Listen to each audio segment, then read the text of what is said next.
You say yes when you mean no. You shrunk yourself to keep the peace. You've called it kindness, and maybe it was. But somewhere along the way, you started disappearing. Boundaries aren't about keeping people out. They're about letting them know how to find you. Today, we're talking about what it actually means to love yourself, not as a concept, but as a practice. And it starts with learning to say the hard thing. My name is Michael Perry, and I'm joined today by Justin Gates. And this is the new Ashla Podcast.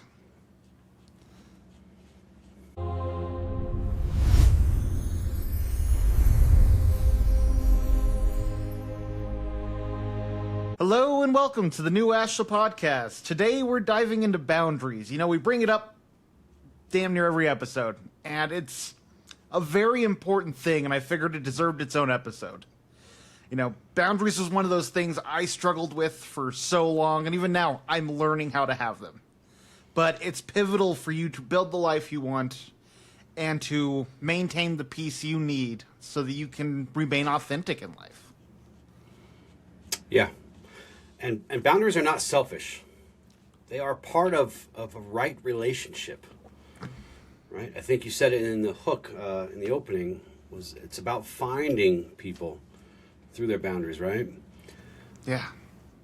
The light, the universe, God, they don't ask us to erase ourselves in order to be loved by others or to love others, right? We are asked to love in truth, in reality, in real relationships, in dignity. And for Ashla, that's in harmony. We try to be in harmony with everything, especially within our relationships, right? And honestly, if our thoughts and our motives and our actions and all these things are divided, then the relationship is not a good one. It can't survive that. It can't, without wholeness, it can't survive. And of course, for us, we don't confuse self-abandonment with compassion or love, right? We do not do that here. No. So this is what we try to move away from every day. So, and because, Michael, compassion includes ourselves. Respect includes ourselves, right? Mercy includes ourself. Having nobility is something that we need to include ourselves in. So to walk this path and to walk a path of healing is something that we promote on this show, you know, in totality, is to not become endlessly available to every single demand or every expectation that people have or every emotional need that everyone else has, right? It's to walk this path with love and truth and without losing ourselves in that process. So I think ultimately today we're going to be talking about people pleasing, right? Which is something that I do. And I hand it back over to you, but understand this is not a character flaw. This is some kind of survival strategy that we have to get away from, right? No, exactly.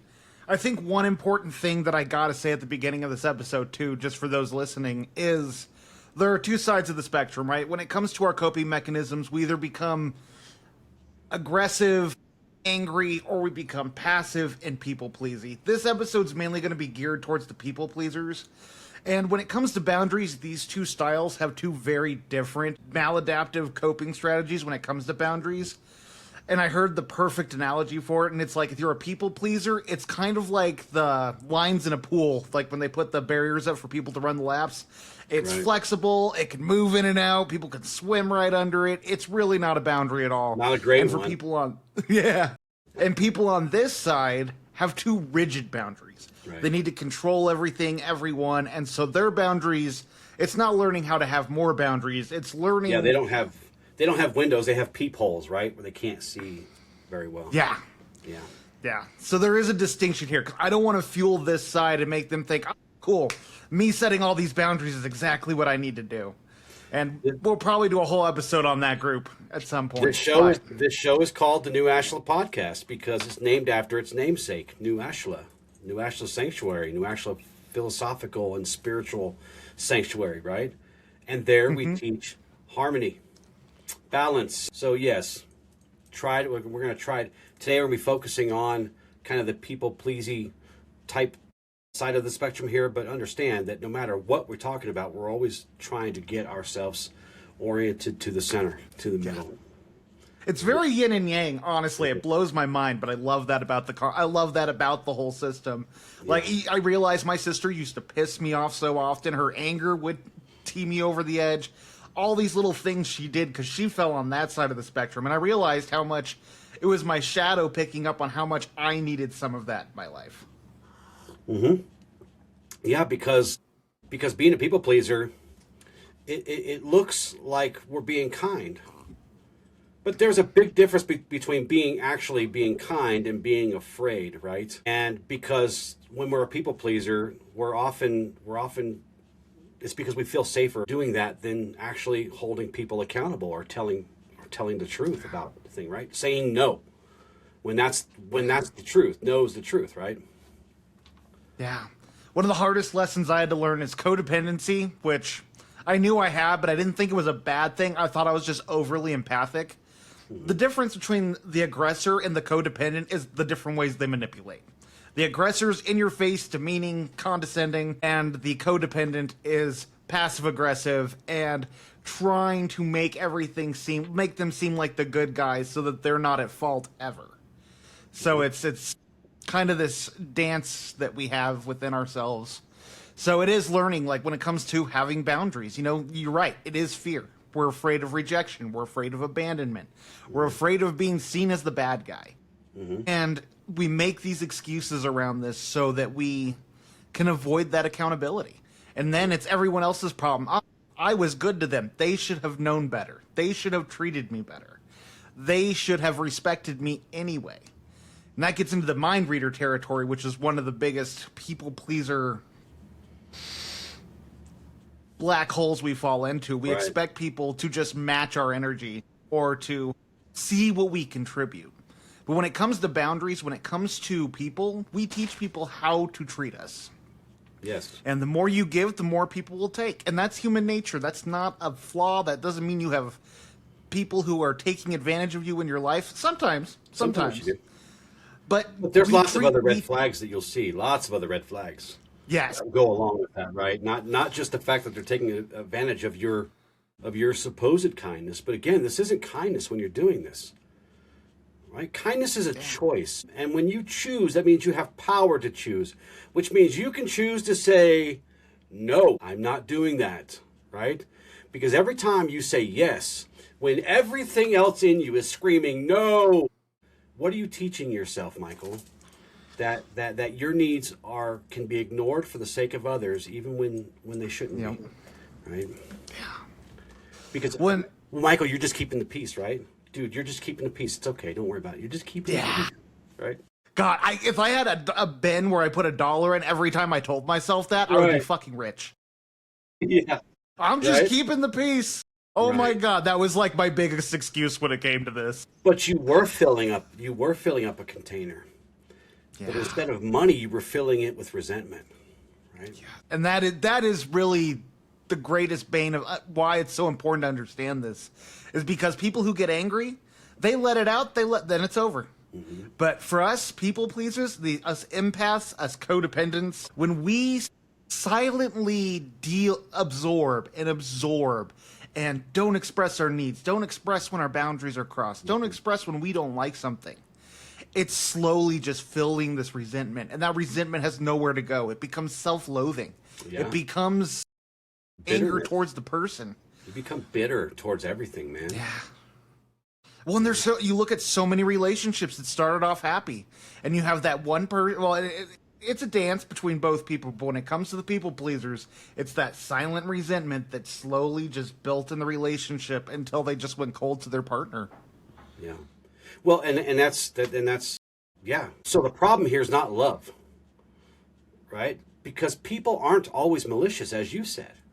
Our partners love us for the most part. I think, for most of us, we can say that I say my partner loves me.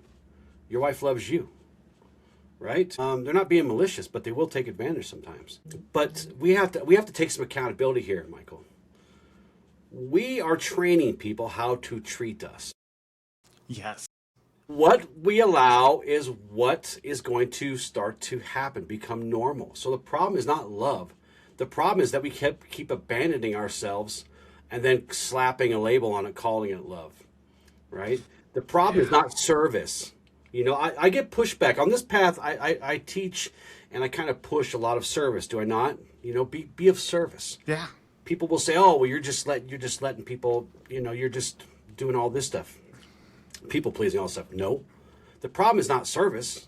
The problem is the service that costs you your dignity, or your peace, or your honesty. Really, when you're abandoning yourself to serve another or love another, which really isn't real love, right? We know this. You're cutting your connection off to yourself, which is bad. And there is an important distinction here. There are times where we should go out of our way to help our loved ones. But when it's constant, when it's all the time shoving down our needs, our feelings, our own desires, that's when it starts getting bad, when it starts becoming a constant thing. Because you're right, we teach people how to treat us. It's like kids. Kids, you can tell them no, and they will do the same thing the next day. Kids are constantly pushing against our boundaries because they're trying to figure out where their autonomy begins. We never grow out of that. That is how every relationship is. Yeah. We never grow out of that. We just stay that way. We're always it's human nature. Out. It is. And look, spiritually, every time you abandon yourself to hold someone else to someone else's comfort or expectations, you send a message literally to your soul that you don't matter as much, that your needs aren't as important, that your peace doesn't matter as much, and that that truth doesn't matter. Which truth is everything on this path, on almost every path, right? And that's not love. That's a wound wearing a mask of love. You're slapping a label or a Band-Aid and just writing the word love on it. It's not actual love. So today we're going to start to rewrite that. Spiritually and psychologically, mind, body, spirit. We're going to talk about this stuff today, right? And we're learning that the boundaries are not rejection. Boundaries are not cruelty. Boundaries are not selfishness. Spiritually speaking, they are the most loving and self-respecting thing you can do for yourself. And Michael, I think a lot of people struggle here because they were praised for being easygoing, agreeable, helpful, or my favorite, low maintenance. Guilty. Like, that was my childhood. How do you see people confusing people pleasing with kindness, I guess, at the end of the day? The hard part with this, and again, self-awareness is key, is we have to be able to identify, are we putting our needs aside for a reason, or are we doing it to conform or create a sense of safety? Is there a thing in your nervous system when something goes against your internal boundaries, because whether you have boundaries or not, your system does. And it'll let you know anytime someone crosses them. And when you get activated, are you speaking your truth, or is there a genuine reason? Which 95% of the time, it's letting things happen without a genuine reason, other than just you don't want to deal with conflict. You don't want to deal with self-advocacy. Right. Because I think one of the biggest issues, I know this was for me, is, again, we have two sides of the spectrum. One side, when it comes to the anger, has hyper-independence. Screw you, I'll deal with it myself. Right. But when it comes to people-pleasing, it's not necessarily that we're dependent on people, but it's that we become social chameleons. We adapt to everything, and when we do that, we lose our sense of autonomy and identification. We don't know who we are. We spent so much of our lives adapting to situations and people that we really don't have an identity of our own. If we ask ourselves, what do I enjoy doing? Who am I as a person? Often it's fit around other people. Right. What would you say is the primary way this shows up, Justin? Saying things like, I'm sorry. Yeah. Just apologizing for things that you didn't do. But it shows up in very ordinary ways, right? And in a lot of times we miss it because it doesn't look dramatic. We're not flipping out, as you said. Over-explaining is another one, right? You're over-explaining everything. If you're 5 minutes late to a recording, right? And if you were sitting here spending 15 minutes over-explaining why you were late instead of just saying, hey, man, my bad. Traffic was bad, right? Over-explaining. Apologizing for things that are out of your control, right? So Those are two big ways that I see. Or my favorite, I'm fine when you're not. Yep. God, yes. I love the apologizing. I'm glad you brought that up because it is so important. I know I used to do it all the time. I'm so thankful I had a pretty assertive ex, and she kind of beat it out of me. Because it was one of those things where it's like, I'm apologizing for nothing that has to do with me. You know, they have a bad day. I'm sorry. Their food's cold. I'm sorry. Like, That goes back to that false kindness, man. We think that's love. So we say we're sorry because we're trying to be kind, right? You had a bad day. You know, man, I'm sorry that happened to you. Why am I sorry? well, and I think not only that, but a lot of people who are chronic people pleasers suffer from intense amounts of shame and guilt. And that drives so much of it. And that's why the apologies come up so much, is because it's this constant feeling of guilt they developed as in a childhood or maybe in some abusive relationship where now they always feel responsible for how other people feel or what they're going through. And it's learning how to protect your energy, how to separate your energy from other people's, because one of the saddest parts I learned about my empathy is often this whole kindness thing we have where we want to be supportive for everyone we love and all this stuff. It's actually because we feel uncomfortable around other people's discomfort. Mm-hmm. And so we're constantly trying to fix people and help people because we go into emergency mode when we feel that negative energy. Mm-hmm. Yeah. Yeah. And you'll say things like, I'm fine. It was when you're not because you're trying to be a liar, not because you're avoiding the truth, but because somewhere along the way you learn that being honest creates conflict, or you've learned that people actually don't care. It's just a matter of us. It's just a conversation thing, right? Like, hey, how you doing, buddy? A lot of people will in their minds are saying, don't tell me how you're doing. I don't care. This is just some kind of courtesy, right? And we learn that stuff over time. So we just say, I'm fine, right? When we're not. Because we don't want to create the conflict or be disappointed the fact that they don't care, right? Or it becomes this labor, this really emotionally taxing labor that we have to do sometimes. Yeah. So it's just easier that way, right? But is easier always healthier? Right? No, more often than not, it's not. I mean, it's just, saying I'm fine is a way to make sure no one sees how bad you're doing because you don't want to be a burden. You don't want to have a discussion about what's going on because you're afraid you might be seen as lesser than, or you might be considered weak. Like there's so many different aspects to the I'm fine because it is such a default expression for people who struggle asking for help, struggle being real. Well, and then sometimes because people will say, "Oh, you're a drama queen. Stop being so dramatic." Yep. Right? You're always so dramatic. It's not that big of a deal. Right? That teaches you how to be guilty of how you feel, right? And then every time you try to hold a line, you try to hold a boundary, the guilt goes up, right? Because you're remembering all the times that you were called dramatic or that you were told you were being selfish, right? So now holding a boundary makes you feel selfish, and you feel like you're being harsh, or you feel like you're doing something wrong.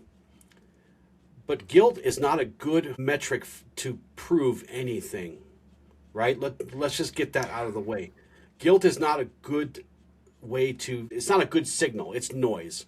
I'm just going to say it like that, right? Because guilt comes from stuff that other people have done. We don't normally feel guilty naturally. And when we do have natural guilt, like let's say I accidentally run over a squirrel on the road or something, that form of guilt is much different, right? That's a more natural feeling of guilt.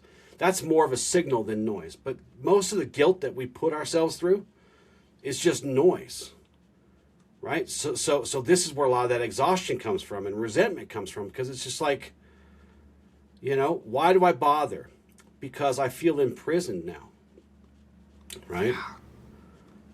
Yeah. And for us on this path on Ashla, we teach that these are things that must be held up against truth and then aligned, right? Because when you're saying things like I'm fine, but your inner self is going through it. I'm hurt, I'm tired, I'm overwhelmed, or whatever, right? and then there's fragmented, so there's no integrity, there's no wholeness there. We are asked on this path to notice that division so that we can return it back to wholeness, not for shame or blame, but to return it back to wholeness. And as Luminari, we do not use truth as a weapon to shame or blame. We also don't abandon truth, though, to preserve false peace. We're about realness here, right? We're about realness. Truth, here. right? Yeah. And look, man, I think guilt, the guilt piece is a huge part of this. And a lot of people think that if I feel guilty, then I must be doing something wrong. How do we help somebody understand that guilt may simply just be an old pattern or something that we're not responsible for?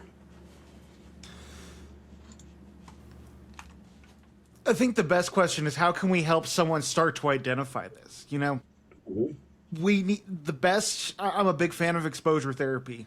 It's being conscious while you go through life. When there are moments you need to have a boundary, when there's a moment you need to advocate for yourself, when there's a moment you have to put someone out a little bit because you need something. Watch what happens in your body. Take that pause as you go through the motion. Feel that guilt come up. Learn to identify it. Learn to accept it in a way that you can love it, but also say, this isn't the past. I can go from here. And when it comes up, that's the best time for you to start finding the roots of the guilt, because that's really what shadow work is. Figuring out where you learned that lesson, where you made that agreement, where you started believing that about yourself, that you are not worthy of inconveniencing other people, where you are not worthy of having needs or being able to tell people no. Yeah. Yeah, and look, we were talking about red flags a little while ago. Here's another red flag for you that ties right into guilt. The people who truly love you will never punish you for having needs, for being a freaking human being, right? Now, people in our relationships with us may need a little bit of time to adjust to what we need, because it may be something new or something newly discovered, right? That happens a lot, especially during shadow work. We discover new things about ourselves. We discover things that we've been neglecting, right? That now we have to, and they may need to adjust that, but they're never going to punish you for that. Because, and they may not even understand that boundary, Michael, right? There has to be a conversation, maybe. And it will be very uncomfortable for both people. But love that is healthy does not require you to disappear in order to keep it. So, right? A boundary reveals the relationship. It reveals the strengths, but also the strains. And that's a good thing, because the light, truth, reality, this shines a light on all of us in our entire being, where our strengths are and where our strains are, right? So a boundary will never destroy a healthy relationship. It reveals whether the relationship was healthy enough to honor you, right? No, it's so vital. I'm glad you brought that up, because it's so necessary to understand that some people might fall out of your life when you start to have boundaries, but those are the exact people you don't want to have in your life while you're trying to live an authentic and whole life. Right. But the people who love you, the people who genuinely respect you as a person, yeah, they might struggle at first to adapt to your boundaries. It might come across as like, whoa, what's going on with this person? But they'll adapt. Those who love you will adapt with you because they respect you enough to respect your boundaries. You know, boundaries aren't for other people, they're for ourselves. And like you said, some people might not understand your boundaries, but that doesn't matter, because as long as you do, as long as they help you become more authentic, that's all that matters. That is what boundaries are for. But if they love you, they'll try and try and try until they can meet it with you. Yes. Right. Yeah. Yeah. So there is a moment, Michael, when we start to change this, when we embody it. There is almost a magical moment, isn't there? Where you feel that no in the body. You're like, nope, nope, nope. But the mouth is already about to say, yes, I will do whatever you need. And you start to feel that resentment forming, but you're about to tell yourself, it's fine. Look, it's just another day. It was fine. and you start to already feel exhausted. You also are about to agree anyway because it feels easier than disappointing someone. That's the moment, right? That's the moment where we start to do what? We start to say no. We start to stand up for ourselves. Yep. Now, I'll never forget by the first time I finally like really just stood my ground on something.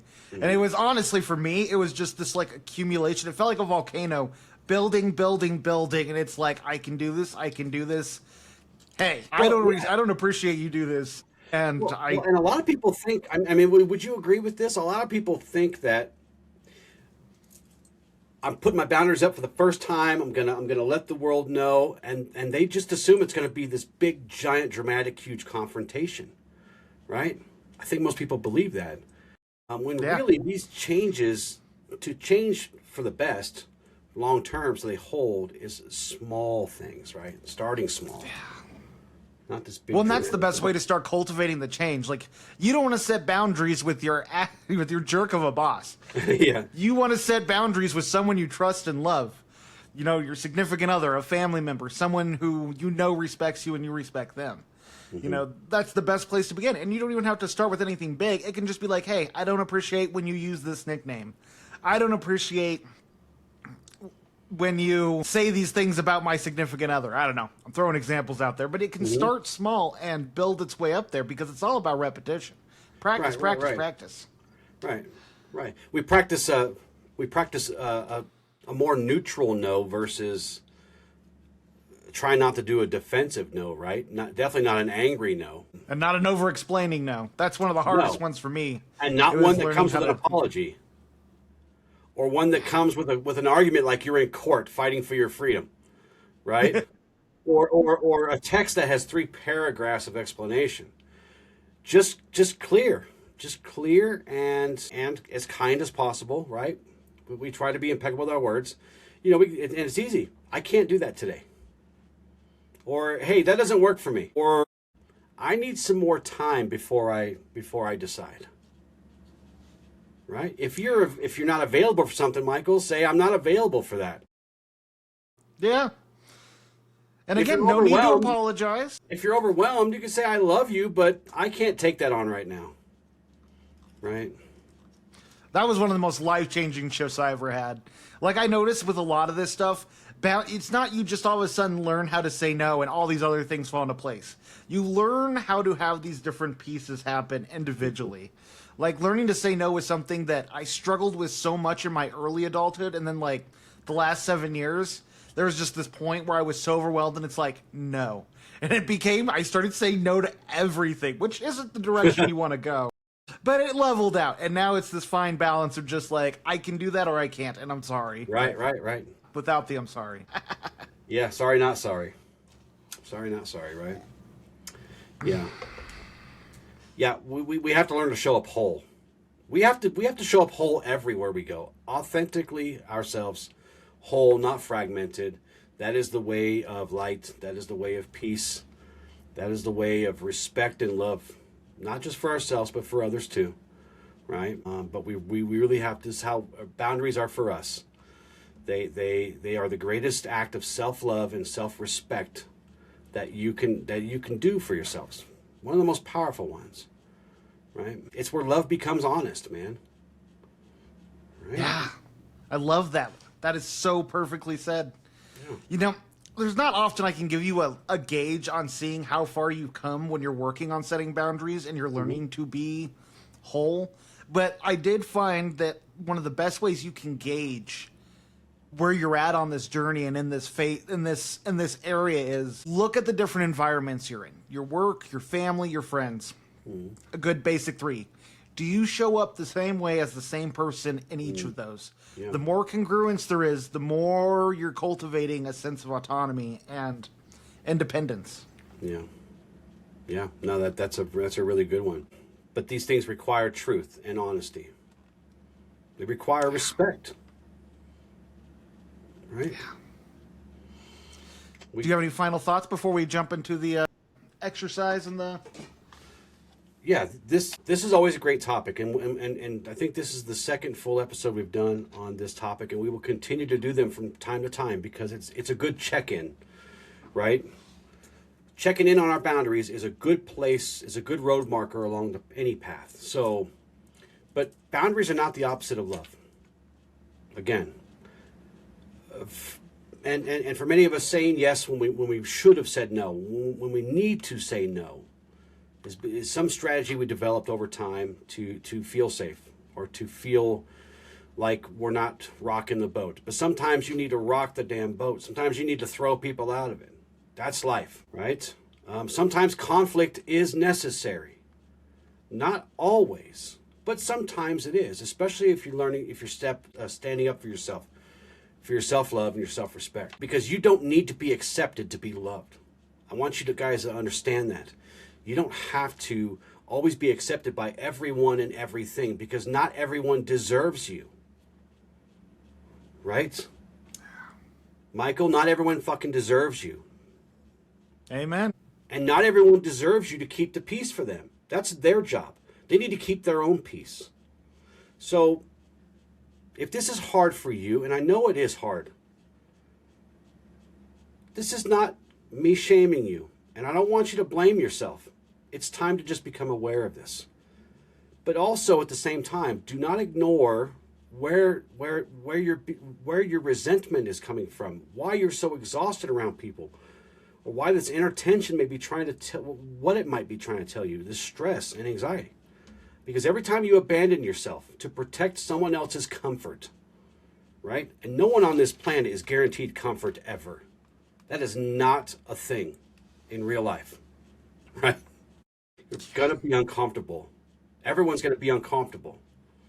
Something inside you receives that message that your peace matters less, that you matter less, your truth matters less. No, knock it off.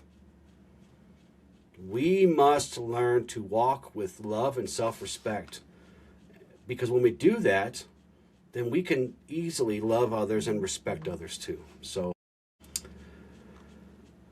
stop performing, especially from a version of you that's built on fear. You know, be the real you. So this week, I want you to start small.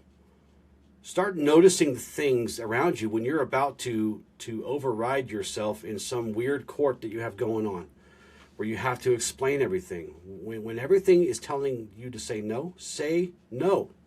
Just do it once, here and there. Don't be like this maniac over here telling everybody no all the time. But, you know, so anyways, you know, hold your boundaries, hold the line. That is the best way you can love yourself and love others. Right? Completely agree. For exercise today, I want you to think of one relationship in your life where you're constantly saying yes, or you're not expressing your truth and it's holding you back. And just write down one specific thing that you need to let out, that you need to say no to, that you need to be honest about to create more authenticity in this relationship. Then name what you actually need in this situation. Do you need to be heard? Do you need space? Do you need a break? You don't have to say it out loud today. Just let yourself know it's true. And when you're ready, say it to someone. If not, keep it as a note to yourself and come back to it when you need to. For affirmations today, I am allowed to have needs. My boundaries are an act of self-respect, not selfishness. I release the guilt that comes from honoring myself. I teach people how to love me by being honest about what I need. The more I show up as myself, the more I attract what's actually right for me. And for our journaling prompts, where in your life are you saying yes out of fear rather than genuine willingness? And what does that cost you? Think of someone you admire who seems comfortable with boundaries. What do you notice about how they show up in their relationships? And if the people closest to you knew exactly what you needed but weren't asking for, what would that be? Thank you so much for joining us today. If this episode helped you, please give a like, subscribe. If you think this could help someone you know, share it. Find us on all the different platforms: TikTok, Instagram, YouTube, Spotify, Apple Podcasts, and of course, the best website ever, newashla.com. Also, jump into our email list. We'll be launching newsletters soon. And above all, with love and gratitude, ad lucem. Ad lucem.